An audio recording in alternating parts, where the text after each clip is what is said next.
ബാംഗ്ലൂരിലെ സിയാറത്തിനിടയിൽ മഹാനായ തവക്കൽ മസ്താൻ ഷാഹ് ഖാദിരി മഹാനവറുകളെ സിയാറത്ത് ചെയ്തു.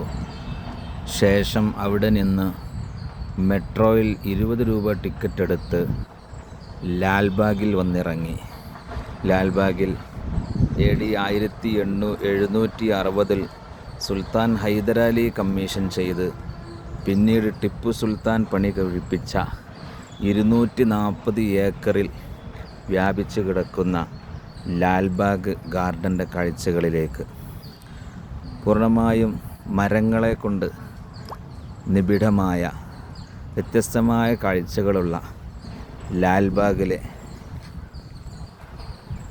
ഗാർഡനിൽ ബൊട്ടാനിക്കൽ ഗാർഡൻ, അതിൻ്റെ വിശേഷണങ്ങളിലേക്കും കാഴ്ചകളിലേക്കും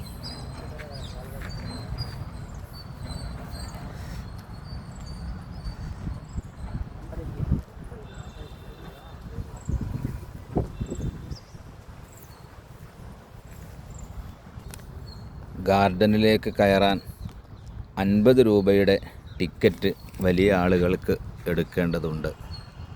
ടിക്കറ്റ് എടുത്തു അകത്ത് കയറി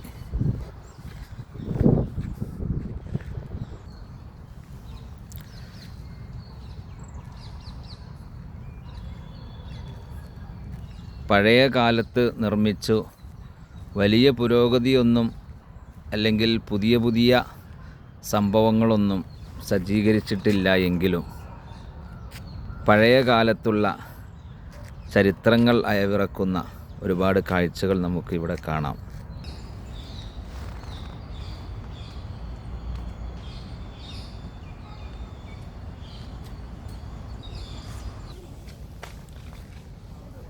വിദേശത്ത് നിന്നും കൊണ്ടുവന്ന് നട്ടുപിടിപ്പിച്ച വിവിധ ഇനം പുഷ്പങ്ങൾ, അതിൻ്റെ ഫ്ലവർ ഷോകൾ നടക്കാറുണ്ട്. ഈ സമയം അതിൻ്റെ സമയമല്ല, പൂക്കൾ വളരെ കുറവാണ്.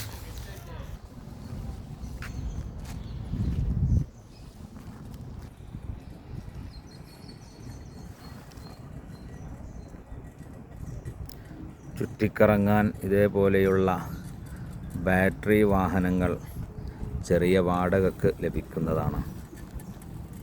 ഇതുവരെ കാഴ്ചയാണ് ഗ്ലാസ് ഹൗസ്, അവിടേക്ക് പോവാം.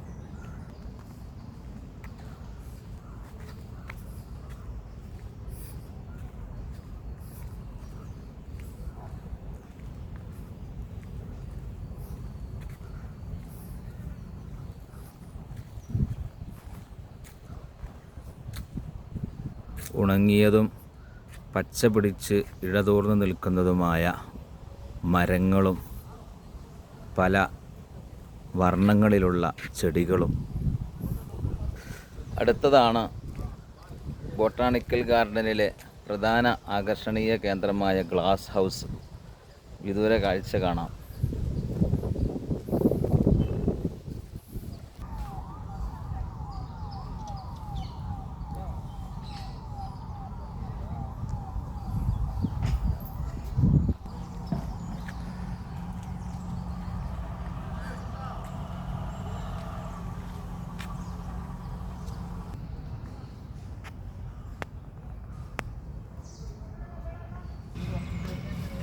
മരങ്ങളിൽ കൊത്തിയെടുത്ത പ്രത്യേക ശില്പങ്ങളുടെ ആകൃതിയിൽ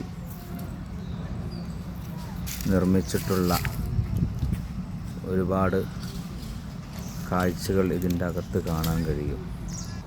ഉള്ളിലേക്ക് ടിക്കറ്റ് എടുത്ത് പ്രവേശിക്കുമ്പോൾ വാട്ടർ ബോട്ടിൽ, ഭക്ഷണ സാധനങ്ങൾ അനുവദനീയമല്ല എങ്കിലും ഗാർഡൻ്റെ ഉള്ളിൽ ചെറിയ തട്ടുകടകളും ഫ്രൂട്ട് ചാട്ടുകളും മറ്റും ലഭിക്കുന്നതാണ്. ഇലക്ട്രിക് വാഹനങ്ങൾ സഞ്ചാരികളെയും കൊണ്ട് പോകുന്നു, ചെറിയ വാടകയ്ക്ക് ലഭിക്കുന്നതാണ്. ഗ്ലാസ് ബോട്ടിൻ്റെ പിൻവശത്തായി കയറി വരുന്ന സ്ഥലത്ത് തന്നെ ഒരുപാട് ഉയരമില്ലാത്ത ഒരു കുന്നിൻ ചെരുവ് കാണാം. വ്യത്യസ്തമായ പേരുകളിലുള്ള പാർക്കുകളും ഉണ്ട്.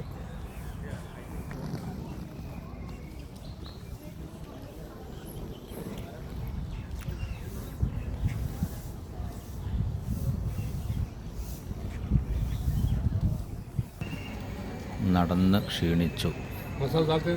അല്ലോ